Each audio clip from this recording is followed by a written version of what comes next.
they may say, Christ died, was buried, and was resurrected once for all. Now he is on the throne. Amen. How can you say that these sufferings It's have not not been yet completed.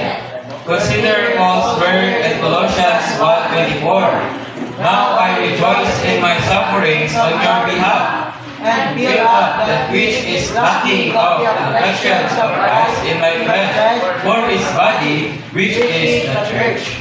To be sure, Christ is on the throne, but there is still a lack with which is... respect of his sufferings. Amen. As the head, Christ's sufferings are complete, but sufferings of Christ for the body are not yet finished. Such sufferings are also called his sufferings. Furthermore, in Colossians 1:24, Paul regarded his own sufferings as not filling up what is lacking of Christ's sufferings for his body. For this reason, Paul indicates in Philippians 3:10 that we need to share the Christ's sufferings. the sufferings of Christ for his body, areas still not enough, and he will share in them. When Christ was on earth, he suffered as those who follow him. He shared his sufferings for his body. Amen. If we would know Christ by experiencing the power of his resurrection, we must share his sufferings. Yes. The process of obtaining Christ is related to his resurrection. Amen. His sufferings and his death.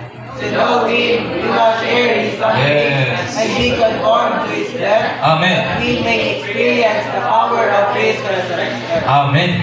So, praise the Lord. Suffering for the body. Natando ko ning pulong dre mga igsoon ba that Christ's suffering have not yet been completed. Yan igsutan dre kanong dili pa man kumpleto nga niagi naman siya pagkatao, niagi naman siya kamatayon, niagi pag siya pagkabanhaw. Kanong dili pa man kumpleto. But isgutan it clearly stated here mga igsoon, yang isgutan yun sa dre as the head, kaya siya man ang ulo sa lawas mga igsoon. As the head, Christ's sufferings are complete. Kompleto na as the head mga igsoon. But as for the body mga igsoon, ang sufferings na wala pa na kompleto mga igsoon. Nya kay iya man ang lawas, so may isgutan niya po nga suffering ni Kristo mga igsoon.